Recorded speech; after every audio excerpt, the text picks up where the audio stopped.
I built my life with the same precision I used to develop commercial properties.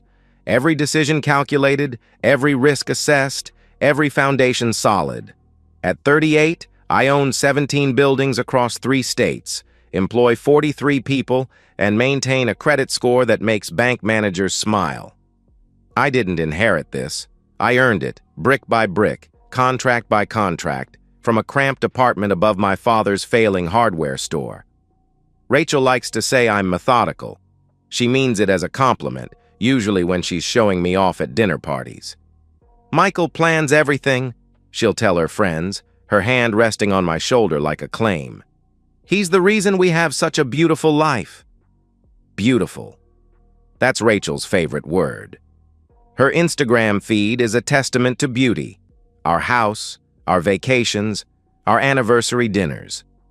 35 years old, and she's turned curation into an art form. Former marketing executive turned lifestyle blogger, though the blog mostly exists to justify her shopping habits and weekend retreats. The real money comes from my developments, but Rachel's the one who makes it look effortless. We've been married 7 years. No children, Rachel's choice, though she phrases it as our choice when people ask.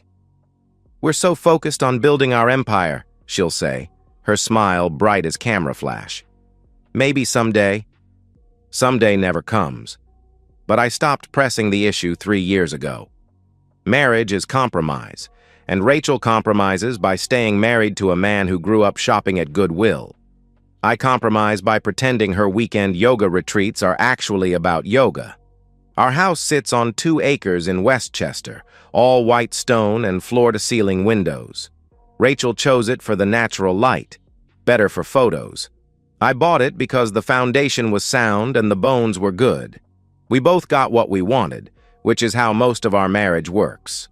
Tuesday nights, we have dinner with her parents at the country club. Rachel's father owns 3 car dealerships and thinks I'm practical but lacking vision. Her mother collects charity board positions like Rachel collects followers. They tolerate me because I can afford their daughter's lifestyle and because I don't embarrass them at social functions. Friday nights, we attend whatever event Rachel has circled on her calendar. Gallery openings, product launches, networking mixers for her influencer friends. I wear the suits she picks out and make conversation about market trends while she poses for photos with people whose names I forget by Sunday. The routine worked. 7 years of Tuesday dinners and Friday events, of Rachel's morning smoothies and evening skincare rituals, of her humming while she edited photos on the couch beside me. I thought routine meant stability. The first crack appeared 6 months ago. Small thing, Rachel declining intimacy more often. I'm exhausted, she'd say, or my hormones are all over the place. Normal marriage issues, according to the articles she left strategically on the kitchen counter. Modern women, they explained, experience cyclical desire. I should be patient, understanding, supportive. I was all 3. I gave her space, planned romantic weekends, bought flowers without occasion. Rachel appreciated the effort, she said, but she needed time to reconnect with herself.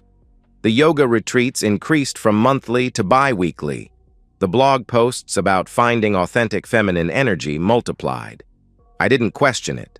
Trust, I'd learned from business, was either absolute or worthless. Half trust was how partnerships crumbled and deals fell apart. So I trusted completely, the way I'd always trusted Rachel's explanations, her schedules, her needs. Then came last Tuesday night. I was supposed to be in Albany until Wednesday, finalizing permits for a new office complex. The meeting ended early. The city planning committee approved everything in 2 hours instead of the expected 6. I drove home through a thunderstorm, thinking about surprising Rachel with takeout from her favorite Thai place. The house was dark except for the bedroom window. Rachel's car sat in the driveway, and I could see the blue glow of her phone screen through the curtains. I parked quietly, force of habit from years of coming home late without wanting to wake her. I was unlocking the front door when I heard her laugh. Not the polite chuckle she used for my jokes or the practiced giggle she deployed at parties. This was different, raw, intimate. The kind of laugh that comes from deep in the chest. The kind that emerges when someone feels completely unguarded. "You know I only fake it with him, right?" The words drifted down the stairs as I stood in the entryway, my keys still in my hand. Rachel's voice, but not her tone. This voice was younger, breathier, conspiratorial.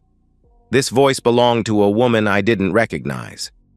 "God, you're terrible," she continued, and I could hear the smile in her words. "He probably thinks he's so good at it. Poor Michael." I set my keys on the entry table without making a sound, slipped off my shoes. The stairs didn't creak, I'd had them reinforced when we renovated, so I climbed them like a ghost, each step deliberate and silent. Her door was cracked open. She lay on her stomach, feet in the air, phone pressed to her ear. She wore the red silk pajamas I'd bought her for Christmas, the ones she claimed were too nice for everyday wear. "I know, baby," she was saying. "I'm stuck here until at least 10. He's in Albany, but he always calls when he gets to the hotel." She rolled onto her back, stretching like a cat. "Thursday, though. Thursday we have all afternoon. I told him I have that brand collaboration meeting." I stepped back from the door, walked downstairs, sat in my study with the lights off, listening to the rain against the windows.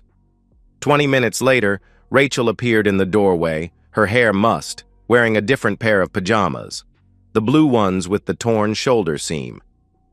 "Michael? I thought I heard you come in." "Flight got delayed," I said. "Just got back." She crossed the room and kissed my forehead. Her lips were warm, and she smelled like her expensive moisturizer. "Poor baby. You look exhausted." "Long day."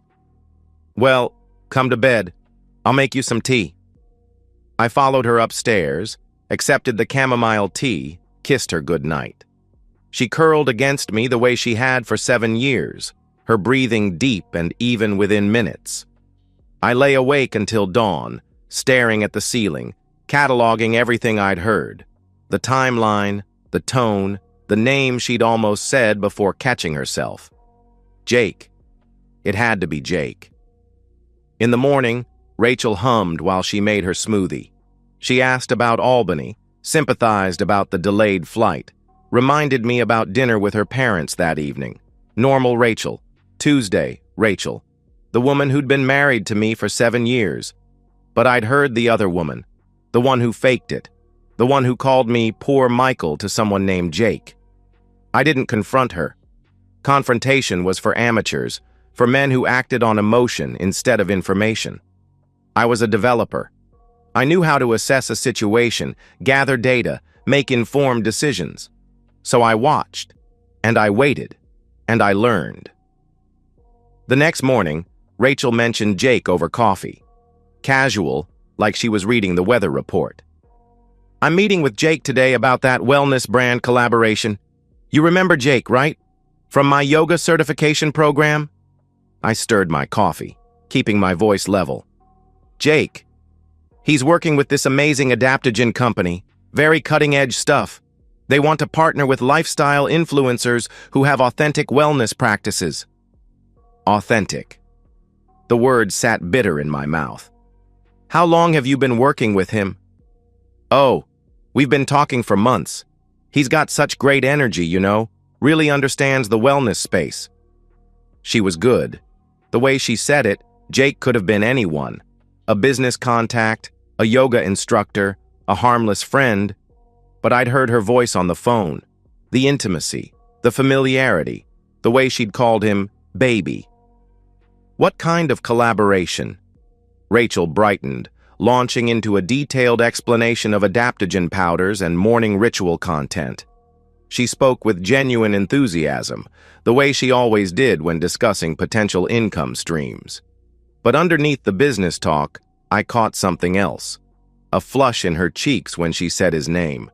A slight hesitation before the word colleague. After she left for her meeting, I sat in my study and did what I do best. I investigated. Jake Morrison, 29 years old, personal trainer turned wellness entrepreneur. His company, Mindful Movement, offered yoga teacher certifications and retreat planning services. His Instagram showed a lean, tattooed body in various meditation poses, usually shirtless, often on beaches or mountaintops. The photos told a story. Jake didn't just teach yoga, he sold a lifestyle. Every image was carefully composed to suggest freedom, authenticity, spiritual awakening. The kind of manufactured authenticity that appealed to women like Rachel, women who'd traded corporate careers for the promise of following their passion. I scrolled through months of posts. Jake at Sunrise in Costa Rica. Jake leading a workshop in Tulum. Jake promoting his latest retreat. Awaken your divine feminine energy. The comments were telling. Dozens of women praising his wisdom, his energy, his ability to see their true selves. Rachel had liked every single post for the past 8 months. She came home that evening glowing. Actually glowing, like she'd spent the day at a spa instead of in a coffee shop discussing business partnerships. "How was the meeting?" I asked. "Incredible. Jake is so connected to the wellness community. He thinks we could really build something special together." Together. The word hung in the air between us. "What kind of timeline are you looking at?" "Well, we want to start slow. Maybe some weekend workshops, a few retreat collaborations. Test the market before we commit to anything major. Weekend workshops. Retreat collaborations." I nodded, made supportive noises, asked the right questions. Rachel explained the business model with genuine excitement, and I could see why she'd be attracted to the idea. Freedom from corporate constraints, creative control, the chance to build something meaningful. But I'd seen Jake's Instagram. This wasn't about business. Over the following weeks, the pattern became clear. Rachel's brand collaboration meetings happened twice a week, always lasting 4 to 6 hours. She'd return energized, talkative, full of ideas for new content and marketing strategies. Her yoga practice intensified. She bought new workout clothes, expensive mats, essential oils for her home studio. The distance between us widened, but it was subtle. Rachel was still affectionate, still played the role of devoted wife at social functions. But the moments of genuine connection, the quiet conversations over morning coffee, the comfortable silences during evening walks, those disappeared. She started suggesting changes to our relationship dynamic. "I've been reading about conscious uncoupling," she said one evening, apropos of nothing. Not divorce, obviously, but creating more space for individual growth within partnership.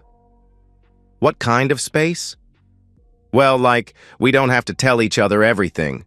We can have private friendships, separate interests. It's healthier, actually, more evolved." Evolved. Another word from Jake's vocabulary, I suspected. "Some couples are even exploring ethical non-monogamy," she continued, her voice carefully neutral.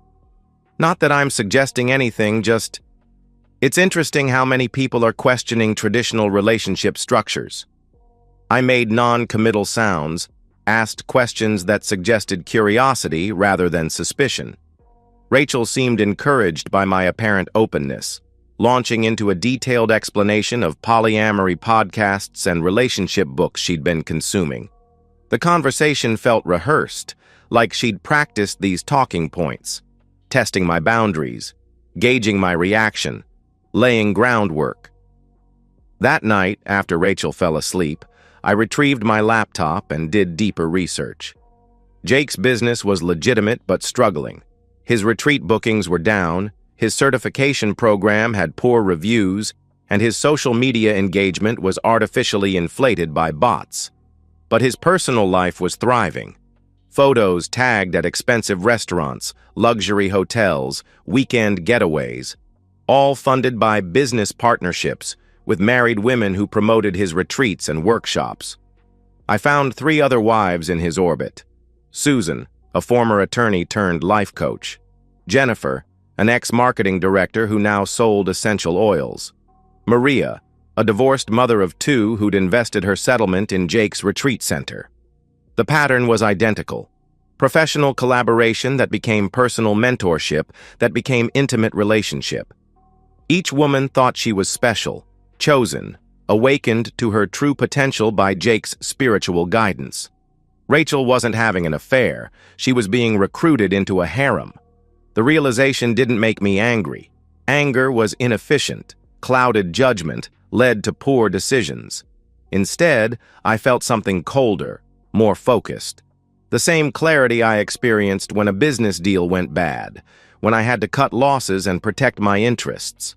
I had enough information to confront Rachel, to demand explanations, to threaten divorce.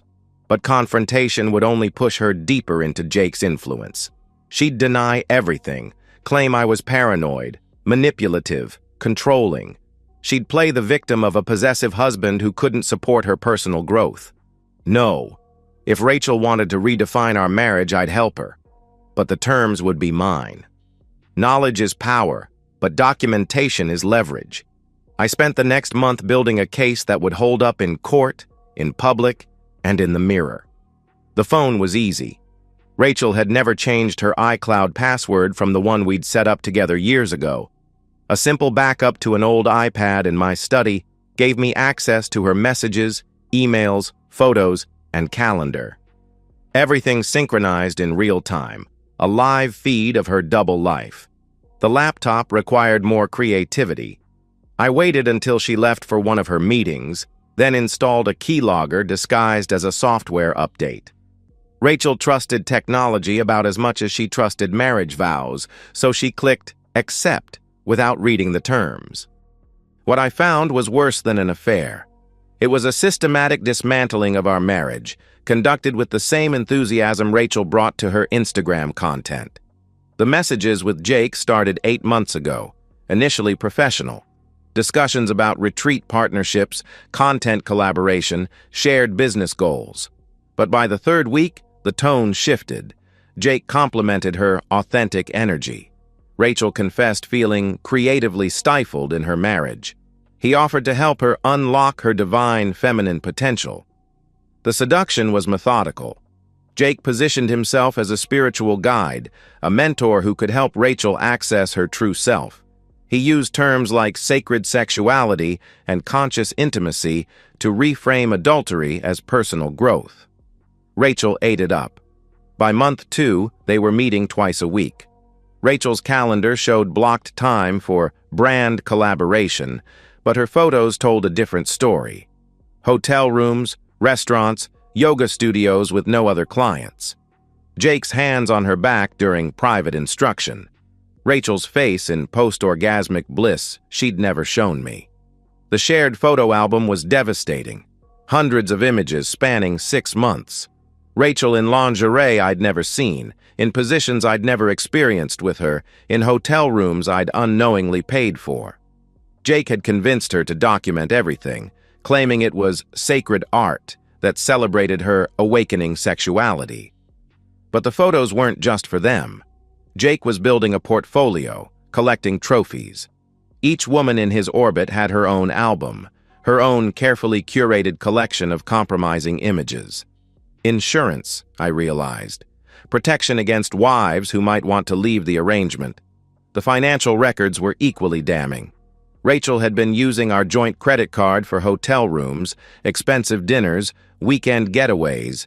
She'd even bought Jake a $3,000 watch for his birthday, listed on the statement as marketing expense. The total came to nearly $40,000 over 6 months. But Rachel wasn't Jake's only source of income. Susan, the former attorney, had invested $75,000 in his retreat center.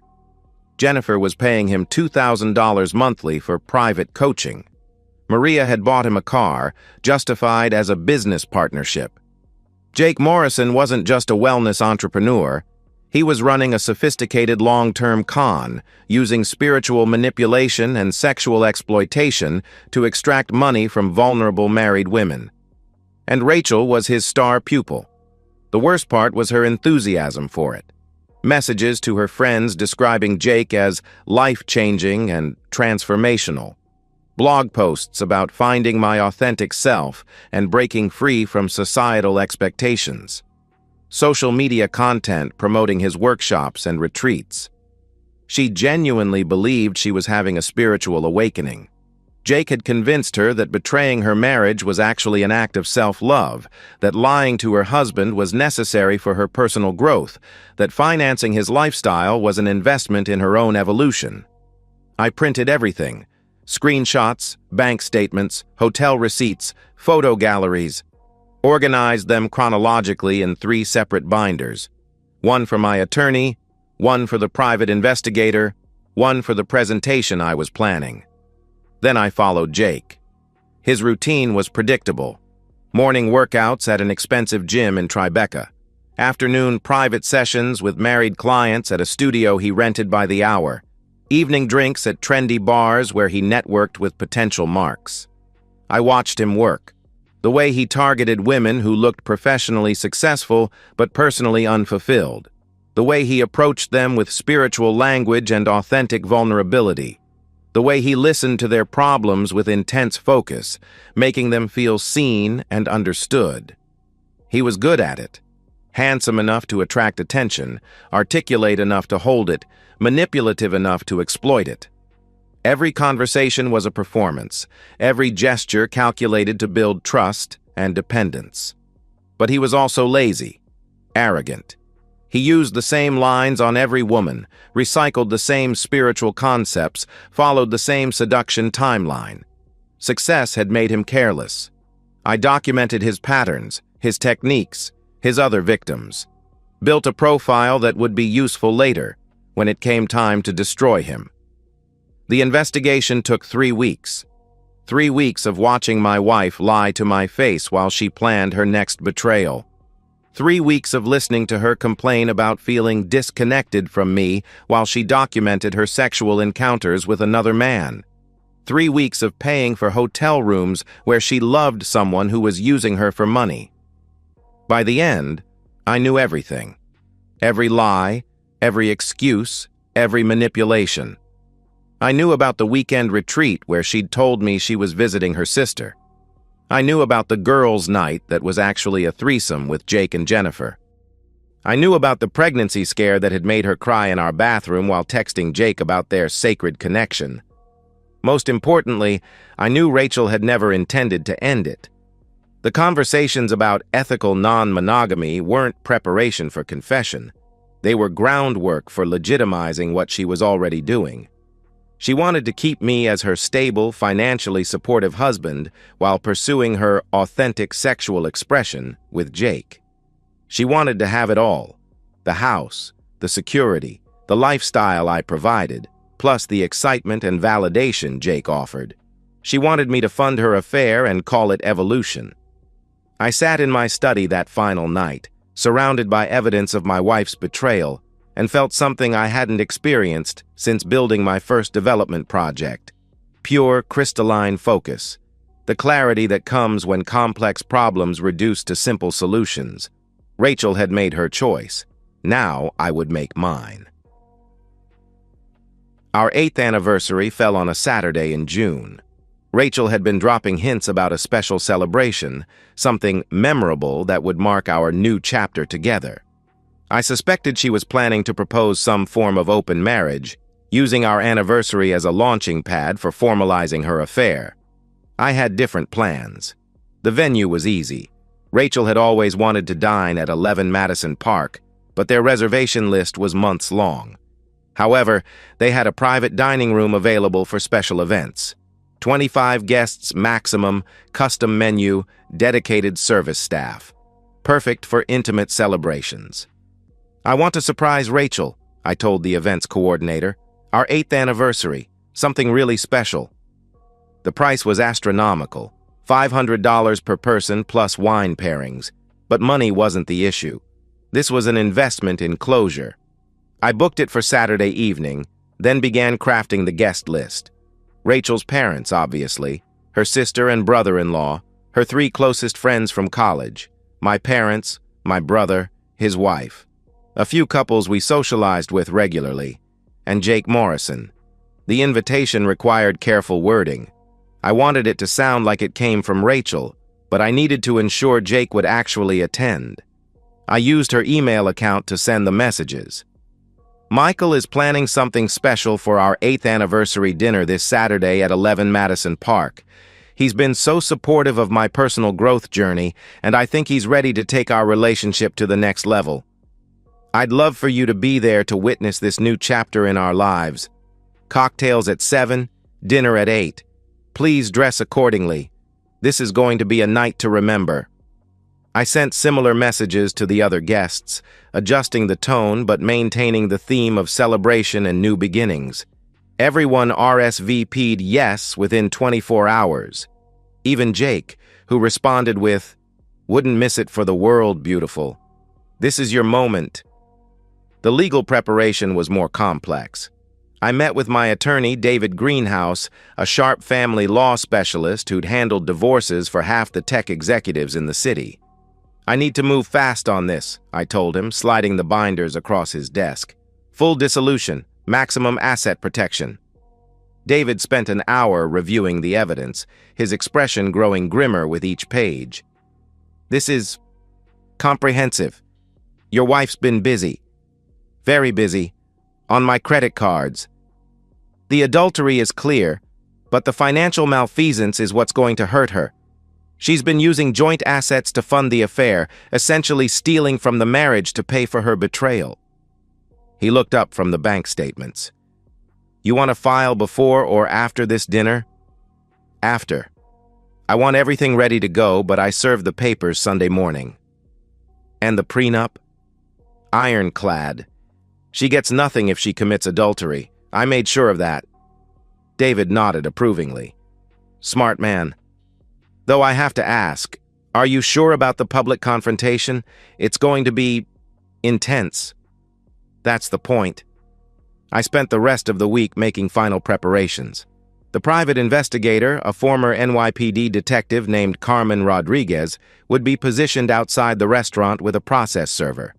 The moment I gave the signal, Rachel would be served with divorce papers and a restraining order preventing her from accessing our joint accounts. I also hired a discreet AV company to set up a wireless presentation system in the private dining room, ostensibly for showing anniversary photos, but actually for something far more revealing. Rachel was practically vibrating with excitement all week. She bought a new dress, a red silk number that cost $2,000, and spent hours at the salon getting her hair and makeup done. She assumed I was planning to announce my acceptance of her evolved relationship model, maybe even invite Jake to join us officially. She couldn't have been more wrong. Saturday evening, I dressed in my best navy suit and waited for Rachel to finish her preparations. She appeared at the top of the stairs like a vision, radiant with anticipation and completely unaware that she was walking into an execution. "You look incredible," I said, and meant it. Rachel was beautiful, had always been beautiful. It was one of the things that had drawn me to her 8 years ago, back when I'd believed beauty meant more than surface appearance. "Thank you, baby. This is so exciting. I can't believe you planned all this." I offered her my arm. "Tonight's going to be unforgettable." The car ride to the restaurant was torture. Rachel chattered nervously about the dinner, the guests, her hopes for the evening. She kept glancing at me, trying to read my expression, clearly wondering when I'd reveal the true purpose of the celebration. "Michael," she said as we pulled up to the restaurant, "I want you to know how much I appreciate you, how much I've grown because of your support. Tonight feels like the beginning of something really beautiful." I kissed her cheek. "It's definitely an ending." She laughed, missing the meaning entirely. "You're such a romantic." The private dining room was perfect, soft lighting, elegant table settings, fresh flowers at every place setting. Our guests were already assembled, champagne glasses in hand, everyone dressed in their finest clothes. Rachel made her entrance like a queen, accepting congratulations and compliments with practiced grace. Jake stood near the bar, looking uncomfortable in an ill-fitting suit. He'd clearly expected a more casual affair, maybe dinner for 4 with Rachel finally coming clean about their relationship. Instead, he was surrounded by her family and friends, all of whom knew him only as Rachel's business partner. I watched him try to blend in, making small talk with Rachel's father about real estate markets and craft beer. He was out of his element, no longer the confident spiritual guru from his Instagram posts. Just a 29-year-old pretty boy surrounded by successful adults who'd earned their wealth through actual work. Rachel moved through the room like a butterfly, touching base with everyone, making sure they felt included in whatever announcement she expected me to make. She was in her element, the center of attention, the beloved wife celebrating 8 years of marriage. I let her enjoy it. This was her last night as Mrs. Michael Sloan. She might as well make it memorable. Dinner was exceptional. 4 courses, each paired with wines that cost more than most people's monthly rent. The conversation flowed easily. Shared memories, funny stories, gentle teasing about Rachel's Instagram obsession and my workaholic tendencies. Everyone was relaxed, happy, completely unsuspecting. Jake barely spoke during the meal. He kept glancing at Rachel, clearly confused by the family atmosphere, the intimate stories, the obvious affection everyone had for both of us. This wasn't the controlling, emotionally distant husband Rachel had described in her messages. This was a man who was clearly loved and respected by everyone at the table. I could see doubt creeping into his expression. As dessert was served, I stood up and tapped my champagne glass. The conversation died immediately, all eyes turning to me with expectant smiles. "Thank you all for being here tonight," I began, my voice steady and warm. 8 years ago, Rachel and I promised to love, honor, and cherish each other through whatever life brought our way. It's been an incredible journey. Rachel beamed at me from across the table, her eyes bright with unshed tears. "We've built a beautiful life together," I continued. "A home, a business, a circle of friends and family who support us unconditionally. Rachel has been my partner in every sense of the word, and I couldn't imagine sharing this life with anyone else." The room was silent except for the soft clink of champagne glasses and the distant hum of the restaurant's main dining room. "Marriage isn't always easy," I said, letting my gaze drift around the table. "It requires trust, communication, and absolute commitment to each other's well-being. When that trust is broken, when that commitment is betrayed, it changes everything." I could feel the mood shifting, the comfortable warmth giving way to uncertain tension. Rachel's smile faltered slightly, but she still hadn't grasped what was happening. "So tonight, I want to share something with all of you, something that's been hidden for too long." I pulled out my phone and opened the presentation app. The wireless projector hummed to life, displaying a blank screen on the wall behind me. "Rachel, this is for you." The first image filled the screen, a text message thread between Rachel and Jake, time-stamped 3 days ago. Rachel: "Can't wait until Saturday. Michael's finally ready to accept our relationship." Jake: "About time. I was getting tired of sneaking around." Rachel: "Soon everyone will know how happy you make me." The silence in the room was deafening. Rachel's face went white, then red, then white again. Her champagne glass slipped from her fingers, shattering on the floor in a spray of crystal and wine. "Michael," she whispered, her voice barely audible. "What are you doing?" "I'm sharing our journey," I said calmly, advancing to the next slide. "Our evolution, our growth." The second image was a bank statement showing hotel charges, restaurant bills, and purchases at Victoria's Secret. All on our joint credit card, all on dates when Rachel had claimed to be at yoga class or visiting friends. Rachel's mother gasped. Her father's face turned stone cold. Jake started to rise from his chair, but my brother, 6'4" and built like a linebacker, placed a firm hand on his shoulder and guided him back down. "This is what conscious uncoupling looks like," I continued, my voice carrying easily through the stunned silence. "This is what authentic feminine expression costs." The third slide was a photo from Jake's phone, recovered from the shared iCloud account. Rachel on a hotel bed, wearing nothing but a smile and the diamond necklace I'd given her for our 7th anniversary. Several people pushed back from the table. Rachel's sister covered her mouth with her napkin. My mother looked like she might faint. "Stop," Rachel said, finding her voice. "Michael, please stop."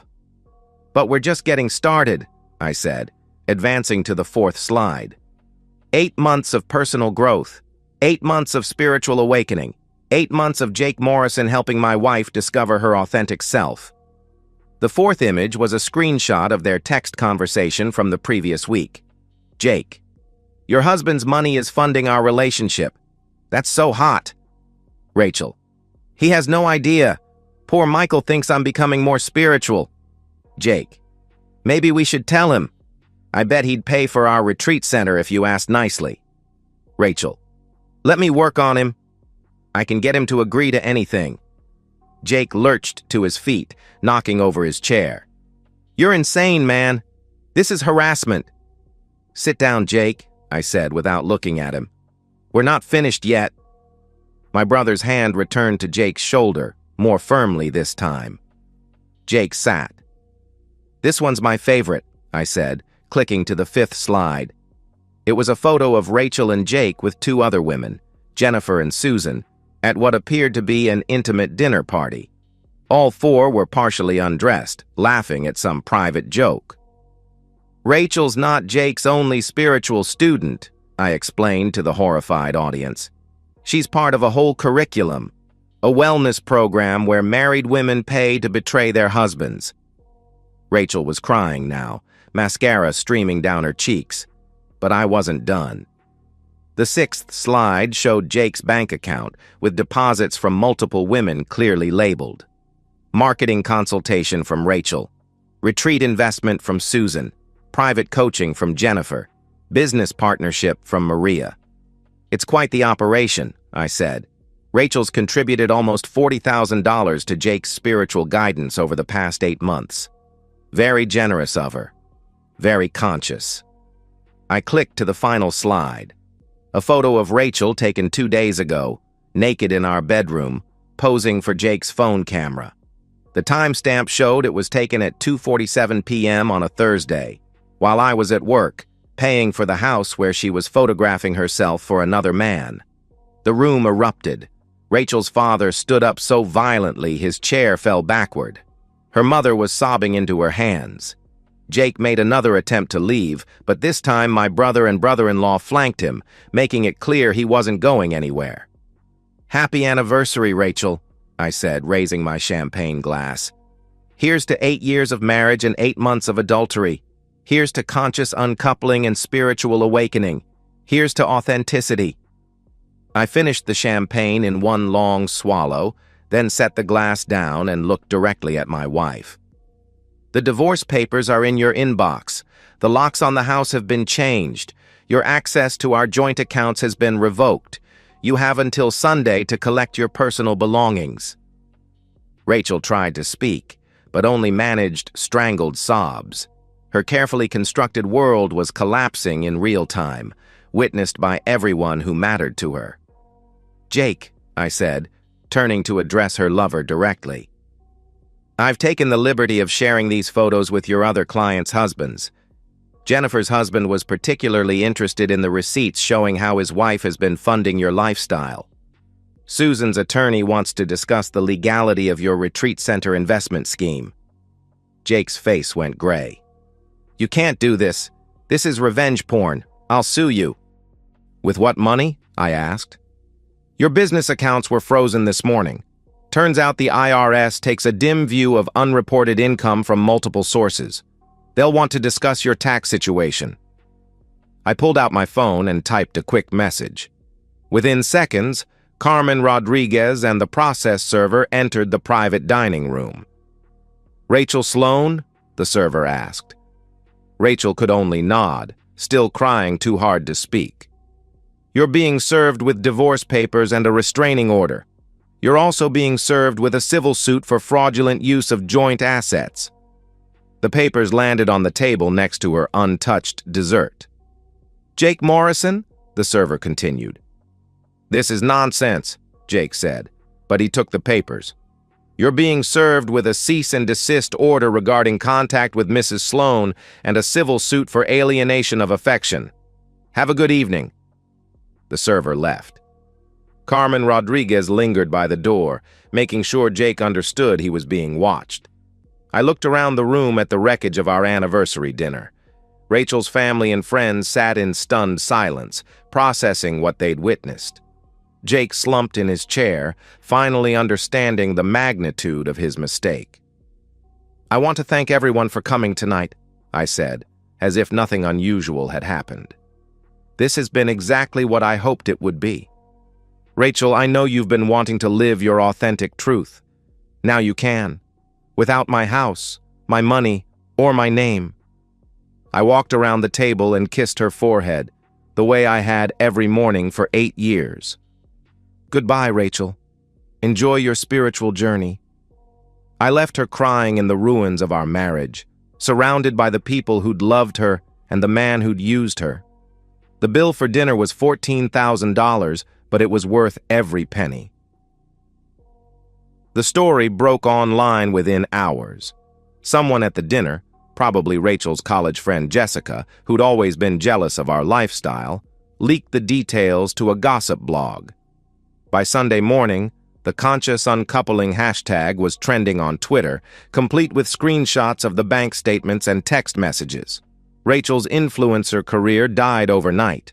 Her follower count plummeted from 847,000 to 23,000 in 48 hours.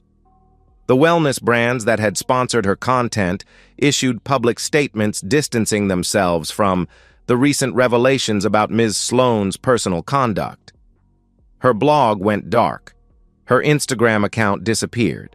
She tried damage control, posting a rambling statement about the complexity of modern relationships and growth through adversity. But the internet was merciless. The comments section became a wasteland of ridicule and moral judgment. Screenshots of her old posts about marriage goals and grateful wife life circulated with devastating irony. Jake's downfall was even more spectacular. Within a week, 3 other husbands had filed civil suits. Jennifer's husband, it turned out, was a federal prosecutor who took a special interest in Jake's tax situation. Susan's divorce attorney subpoenaed all of Jake's business records, revealing a pattern of financial exploitation that went back 2 years. The retreat center folded. The yoga certification program was investigated for fraud. Jake's Instagram account, once a shrine to spiritual masculinity, became a cautionary tale about predatory wellness culture. I watched it all unfold from my study, the same room where I'd discovered Rachel's betrayal 6 months earlier. The house felt different now, cleaner, quieter, more like home than it had in years. Rachel's curated aesthetic was gone, replaced by the functional simplicity I preferred. The divorce proceedings moved quickly. Rachel's attorney, a family friend who'd initially tried to negotiate some form of settlement, withdrew from the case after reviewing the evidence. The prenup was airtight, the adultery undeniable, the financial malfeasance documented down to the penny. Rachel got nothing. No alimony, no property settlement, no claim to the business I'd built before meeting her. The court awarded her exactly what she'd contributed to our marriage, her personal belongings and the debt she'd accumulated funding her affair. She moved in with her sister initially, then disappeared entirely from our social circle. Mutual friends reported seeing her working at a yoga studio in Queens, teaching beginners classes for $40 per session. The woman who'd once curated a luxury lifestyle for nearly 1 million followers was back to earning minimum wage. Jake fared worse. The IRS investigation revealed $300,000 in unreported income and resulted in federal charges for tax evasion. He was sentenced to 18 months in federal prison and ordered to pay restitution to his victims. The spiritual guru who'd promised to awaken women's divine feminine energy was now awakening at 5 a.m. for kitchen duty in a minimum security facility. I felt no satisfaction in their suffering. Satisfaction implied I'd been emotionally invested in their destruction, and I hadn't been. This was simply the natural consequence of their choices. as inevitable as bankruptcy following poor financial decisions. My life settled into new rhythms.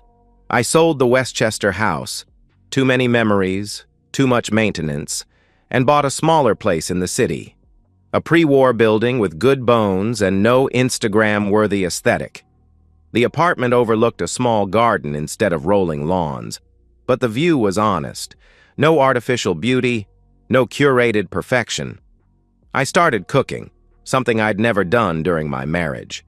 Rachel had either ordered takeout or prepared elaborate meals for her blog, but never anything as simple as a grilled cheese sandwich or scrambled eggs.